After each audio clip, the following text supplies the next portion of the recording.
Bupati Sidoarjo Subandi bilang bangunan pondok pesantren yang ambruk belum memiliki izin mendirikan bangunan. Bangunan tersebut dibangun untuk melanjutkan pembangunan gedung yang sebelumnya telah terbangun. Banyak pondok itu Ya. kadang bangun masjid, bangun pondok, kadang dia tidak mengurus INP-nya dulu, langsung dibangun. Baru Oke. selesai, ini baru izin-izin baru selesai. Nah, mestinya sebelum dibangun, mestinya itu izin-izin termasuk INP, ini harusnya dikerjakan dulu, biarkan nanti konstruksi sebagai juga standar dalam Oke. bangunan. Nah, ini bangunan Ya. melanjutkan, nah, tak lihat, tak tanyakan, izin-izinnya semua tidak ada. Nah, ini Oke. ngecor lantai 3. Tadi ngecor lantai 3, akhirnya dengan konstruksinya yang tidak standar, akhirnya tidak mampu, akhirnya semua rubuh. Seperti itu.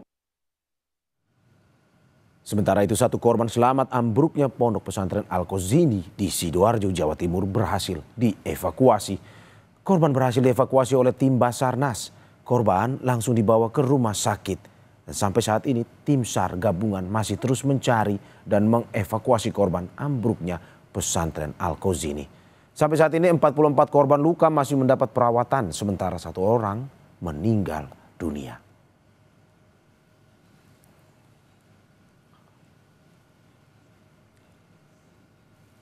Dan untuk mengetahui informasi terkini kita sudah terhubung dengan jurnalis Kompas TV Kika Madona dan juru kamera Cilmi Ardianto Fani di Pondok Pesantren Al-Kozini Sidoarjo, Jawa Timur. Selamat pagi Kika. Saat ini apakah masih ada korban yang terjebak di reruntuhan bangunan pondok pesantren yang ambruk dari pantauan Anda? Ya, Mario dan juga saudara, upaya untuk melakukan pencarian dan juga evakuasi terhadap korban yang diduga masih terjebak di dalam reruntuhan di Pondok Pesantren Al-Kozini Buduran Sidoarjo ini masih terus dilakukan sampai dengan pada pagi hari ini. Upaya ini juga masih akan terus dilakukan sampai dipastikan seluruh korban bisa atau berhasil dievakuasi. Seperti yang disampaikan oleh Wakil Gubernur Jawa Timur Emil Elistianto Dardak yang juga kemudian disampaikan pada saat ia mengunjungi atau juga memimpin langsung untuk proses pencarian terhadap korban-korban yang juga kemudian tertimpa reruntuhan dari Pondok Pesantren Al-Kozini Buduran Sidoarjo. Sampai dengan saat ini berdasarkan pantauan kami di lapangan untuk proses evakuasi ini tidak lagi mengaktifkan atau menggunakan alat berat yang juga kemudian sudah tersedia di sini. Memang karena berdasarkan perhitungan baik itu dari tim SAR dan juga dari ahli bangunan yang juga kemudian turut serta melakukan proses pencarian dan juga evakuasi terhadap korban ini tidak cukup aman untuk juga kemudian melibatkan alat berat. Sehingga proses pencarian ini masih terus dilakukan dengan menggunakan upaya-upaya lain. Salah satunya adalah dengan menggunakan anjing pelacak. Jadi anjing pelacak ini yang juga kemudian bertugas pada pagi hari ini melakukan bertugas sebagai pembuka jalan seperti itu dan juga memastikan bahwa lokasi atau medan tersebut aman untuk dilalui oleh para petugas yang akan melakukan evakuasi dan juga pencarian korban di dalam Pondok Pesantren Al-Kozini Sidoarjo, Jawa Timur ini. Kalau berdasarkan data terbaru yang juga kemudian kami dapatkan sampai dengan pada pukul 7 pagi hari ini, jumlah korban yang juga kemudian sudah berhasil diidentifikasi yaitu sebanyak 102 orang korban dari berbagai daerah yang ada baik itu di Jawa Timur, Madura maupun juga kemudian dari Jawa Barat, dari berbagai daerah yang ada di wilayah Indonesia ini.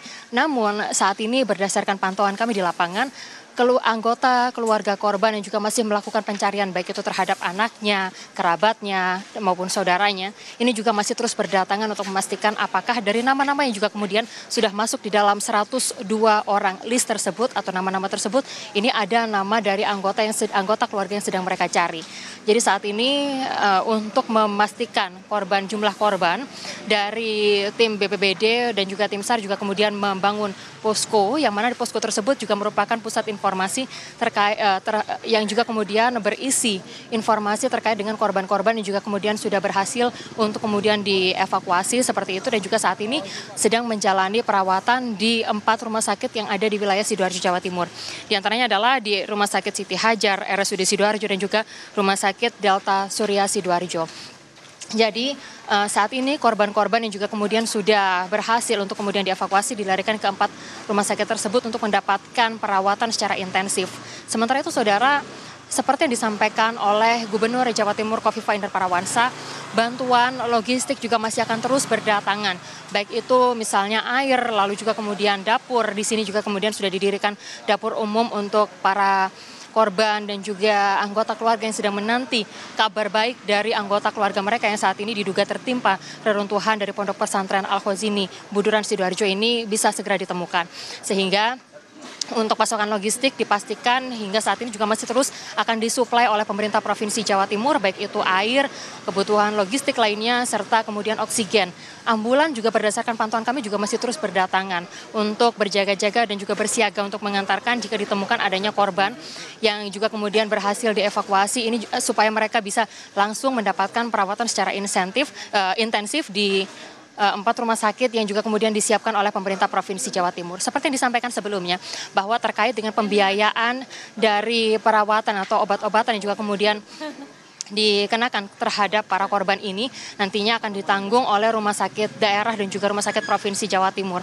Sehingga untuk anggota keluarga yang saat ini masih menanti dan juga khawatir terhadap bagaimana nantinya biaya untuk perawatan ini dipastikan oleh Gubernur Jawa Timur Khofifah Indar Parawansa bahwa untuk pengobatan ini nantinya akan sepenuhnya ditanggung baik itu oleh RSUD tingkat provinsi maupun dari kabupaten kota masing-masing.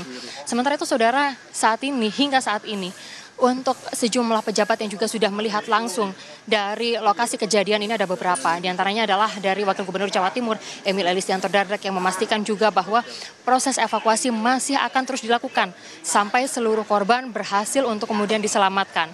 Sementara itu dari Gubernur Jawa Timur Khofifah Indar Parawansa sejumlah bantuan baik itu pencahayaan atau lampu yang juga kemudian nantinya akan difungsikan untuk membantu atau memudahkan proses pencarian terhadap korban-korban yang diduga tertimpa reruntuhan ini bisa membantu untuk proses evakuasi. Ada total 55 instansi yang juga kemudian dikerahkan dalam proses pencarian korban yang diduga tertimpa dari reruntuhan dari Pondok Pesantren Al-Khozini Buduran Sidoarjo, Jawa Timur.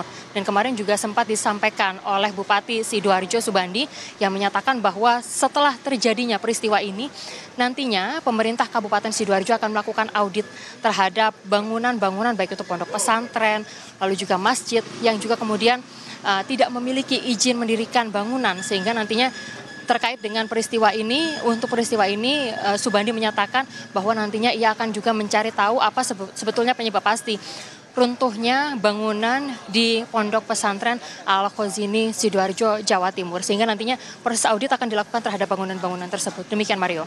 Terima kasih Kika Madona dan juga juru kamera Cilmi Ardianto Fani atas laporannya. Utamakan kehati-hatian dan selamat bertugas kembali.